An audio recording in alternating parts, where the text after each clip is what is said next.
خیر من عمل، مومن کی نیت اس کے عمل سے بہتر ہے۔ اس کو سمجھنے کے لیے بھی میں ایک حدیث پاک کا مفہوم آپ کے سامنے رکھنا چاہتا ہوں، اس کو سماعت فرمائیں۔ اللہ کے پیارے محبوب صلی اللہ علیہ وسلم نے ارشاد فرمایا کہ جب بندہ مومن نماز پڑھنے کا ارادہ کرتا ہے تو اس کے ارادے کے ساتھ ہی اللہ رب العزت اپنے انعامات کے دروازوں کو اس پر کھول دیتا ہے۔ اس کو یوں سمجھیں کہ آپ ابھی بستر پہ آرام کر رہے ہیں، محو خواب ہیں، اور ابھی ابھی آپ کی نیند سے آپ بیدار ہوتے ہیں، آنکھیں ابھی کھلتی ہی ہیں کہ آپ کے کانوں میں اللہ اکبر کی صدائیں آتی ہیں۔ اسی آواز کو سن کر آپ دل میں ارادہ کرتے ہو کہ آپ کو نماز پڑھنی ہے۔ ابھی آپ بستر پر لیٹے ہوئے ہو، نیند سے ابھی ابھی آپ بیدار ہوئے ہو، ابھی ابھی آپ کی آنکھیں کھلی ہیں، اور آنکھیں کھلتے ہی آپ نے ارادہ کیا آپ کو نماز پڑھنا ہے۔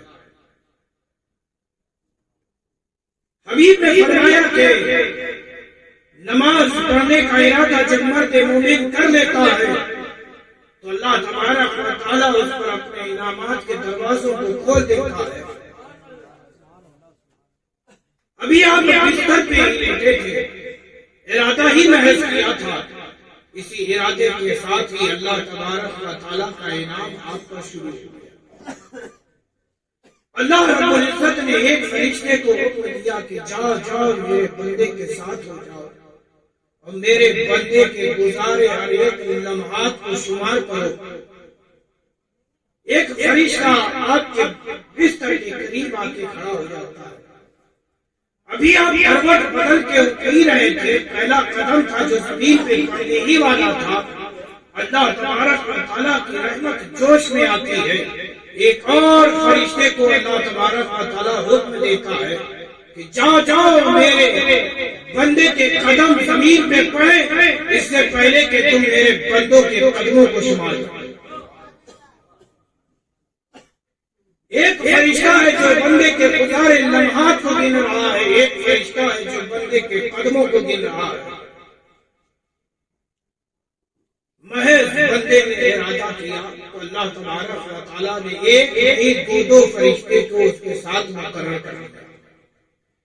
حدیث پاک میں آگے آتا ہے کہ جب بندہ مومن نماز پڑھ کے فارغ ہو جاتا ہے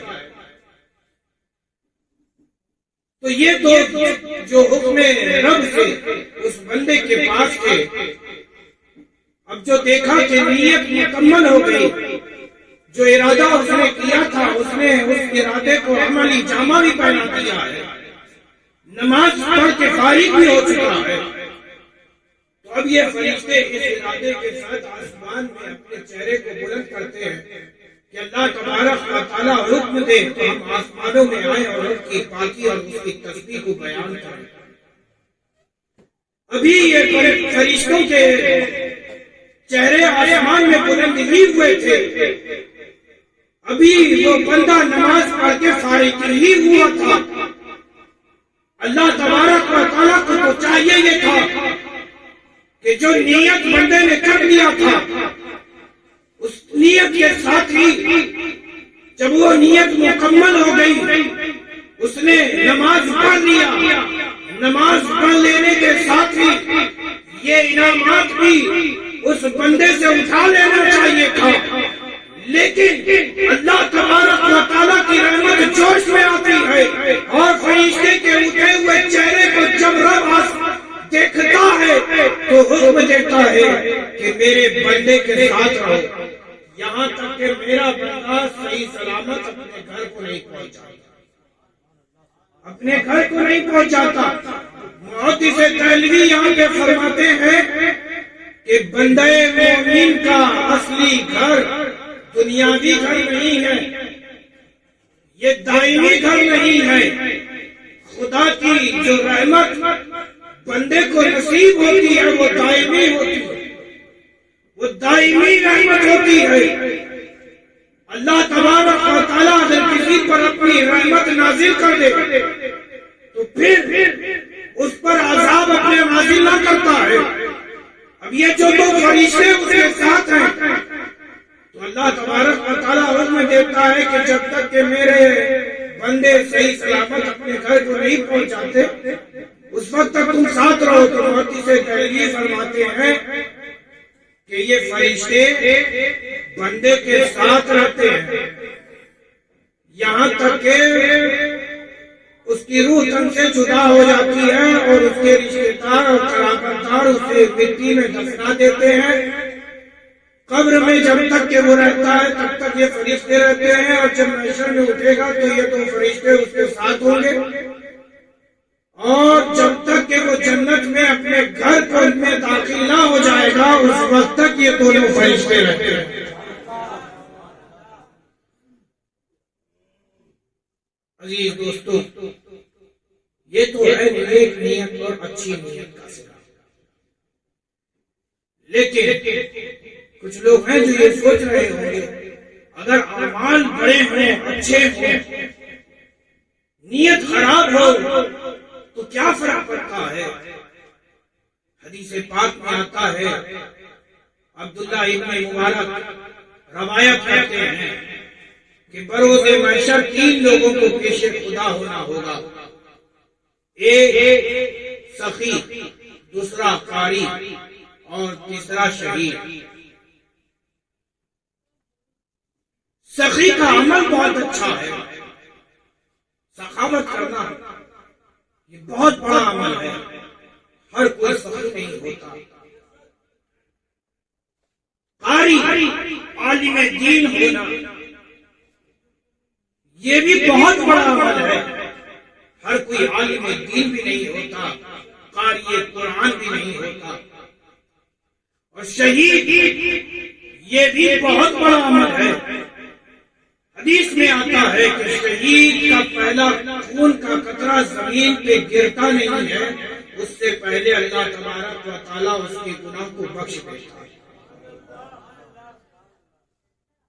یہ اعمال تو بہت اچھے ہیں، بہت بڑے ہیں، لیکن اگر نیت میں خرابی ہو تو پھر یہ اعمال صالحہ بھی ان کے کام نہیں آتے، جیسا کہ اس حدیث پاک سے ہمیں معلوم ہوتا ہے۔ سخی جو پیش خدا ہوگا، خدا اس سخی سے کہے گا یہ بتا تجھے میں نے دنیا میں مال دیا تھا، دولت دی تھی، بتا تو نے اس کا کہاں استعمال کیا؟ تو وہ سخی کہے گا اے اللہ تو نے جو مجھے مال اور دولت دی تھی میں نے اس مال اور اس دولت کو تیری مخلوق میں لٹا دیا۔ تو رب کہے گا کہ تو نے لٹایا، یقیناً لٹایا، لیکن تیری نیت تو یہ تھی کہ تجھے میری مخلوق کو خوش کرنا تھا، ان کے دلوں میں اپنی محبت کو پیدا کرنا تھا، ان کی زبانوں پہ اپنے نام کو بلند کرنا تھا، سماج میں تجھے عزت پانی تھی، دنیا میں تجھے عزت حاصل کرنی تھی، دنیا میں تجھے اپنی شہرت چاہیے تھی، سو وہ دنیا میں ہو گئی۔ اب آخرت میں میرے پاس تیرا کوئی عزت نہیں، لے جاؤ اسے جہنم میں لے جاؤ۔ قاری قرآن عالم دین کو پیش خدا ہونا ہوگا۔ رب عالم دین قاری قرآن سے پوچھے گا یہ بتا تم نے کیا کیا؟ وہ کہے گا اے اللہ ہم دنیا میں تھے تو ہم نے تیرے دین کو حاصل کیا، جو کچھ حاصل کیا ہم نے تیرے مخلوق میں تقسیم کر دیا، ہم نے علم دین حاصل کیا اور تیری مخلوق کو علم دین سکھایا. وہ جو تیرے دین سے دور تھے ان کے دلوں میں تیرے دین کی محبت کو پیدا کیا. وہ جو دین کی باتیں نہیں جانتے تھے ہم نے انہیں دین کی باتیں سکھائی. اللہ تبارک و تعالیٰ فرمائے گا کہ یقیناً تم نے علم دین حاصل کیا, یقیناً تم نے میری مخلوق کو علم دین سکھایا. وہ جو قرآن نہیں پڑھنا جانتے تھے تم نے قرآن پڑھنا سکھایا. لیکن تیری نیت تو یہ تھی کہ میری مخلوق تیرے چہرے کو دیکھ دیکھ کر گرے, تیرے ہاتھ کو چھوئے, اس کی زبان پر صرف یہی ہو کہ یہ عالم دین ہے, یہ عالم دین ہے, یہ عالم دین ہے. تجھے دنیا کی عزت پیاری تھی, تجھے دنیا کی دولت چاہیے تھی, عزت چاہیے تھی, اس لیے تو نے علم دین حاصل کیا اور اپنے علمی سکے کو منوانے کے لیے تو نے علمی گفتگو بھی کی.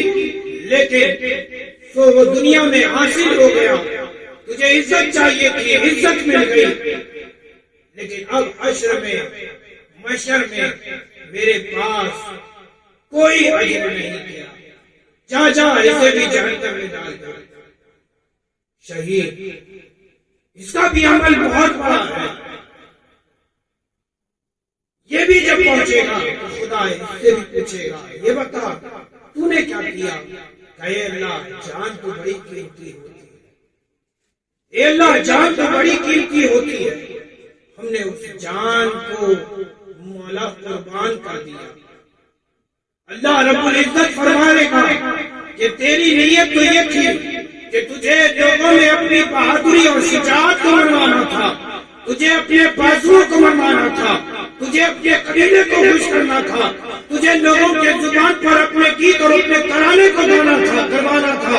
تو وہ ہو گیا. اب محشر میں میرے پاس اس کا کوئی اجر نہیں. لے جاؤ اسے بھی جہنم. عزیز دوستوں, یہ اعمال اچھے ہوں, بڑے ہوں, لیکن نیت خراب ہو تو سارے اعمال تباہ و برباد ہو جاتے ہیں. لیکن اگر نیت اچھی ہو اور عمل چھوٹا ہو تو اللہ تبارک و تعالیٰ اس چھوٹے سے بھی عمل سے خوش ہو جاتا ہے اور اس عمل کو اس کے لیے ذریعہ نجات بنا دیا. جیسے کہ سڑک ہے, راستہ ہے, ایک پتھر پڑا ہوا ہے, آپ گزر رہے ہو, خیال آیا کہ یہ پتھر بیچ راستے میں پڑا ہوا ہے, خدا کی مخلوق کوئی گزرے گی, ہو سکتا ہے دھوکے سے اس کا پیر لگے, وہ زمین پہ گر جائے, اسے چوٹ لگ جائے. اس نیت کے ساتھ تم نے ہٹا دیا سڑک سے وہ بھاری پتھر یا چھوٹا سا ہی پتھر, اس کو اٹھا کے کنارے رکھ دیا تاکہ خدا کی مخلوق گزرے تو اسے چوٹ نہ لگے. یہ عمل تو بہت چھوٹا ہے لیکن نیت تمہاری بڑی اچھی تھی. اللہ تبارک و تعالیٰ نیتوں کو قبول فرماتا ہے. نیت المومن خیر من عملہ. عزیز دوستوں, ہمیں تمہیں چاہیے کہ ہم جو بھی کام کریں, ہم جو بھی جس کام کا بھی ارادہ کریں تو ہمیں چاہیے یہ کرنے سے پہلے یہ خیال کریں جو ہم یہ کام کر رہے ہیں کیا اس سے ہماری طبیعت کو خوشی ملتی ہے. اگر طبیعت خوش ہوتی ہے تو اس میں تمہارا نفس شامل ہے, اور اگر طبیعت نہیں خوش ہوتی بلکہ یہ خیال ہوتا ہے کہ ہمیں اپنے رب کو راضی کرنا ہے, خوش کرنا ہے, تو اس وقت آپ اگر وہ کام کرتے ہو اچھا کام تو گویا آپ اپنے نفس کو مار رہے ہوتے ہیں. اور جو اپنے نفس پر قابو پا لیتا ہے وہی متقی ہوتا ہے اور وہی خدا کے انعامات کا مستحق ہوتا ہے. عزیز دوستو, نوجوان ساتھیوں, اولیاء اللہ نے اپنے اپنے نفس پر قابو پایا اور اپنے نفس کو مارا اور خدا کی رضا حاصل کی، اور الحمدللہ آج ساری کائنات ان کے در دولت پر چھپتی ہوئی نظر آتی ہے۔ ہم دعا کرتے ہیں اللہ تبارک و تعالی ہمیں تمہیں اپنے محبوب بندوں کے بتائے ہوئے سکھائے ہوئے راستوں پر چلنے کی توفیق عطا فرمائے اور ہمارا آپ سب کا خاتمہ ایمان پر فرمائے۔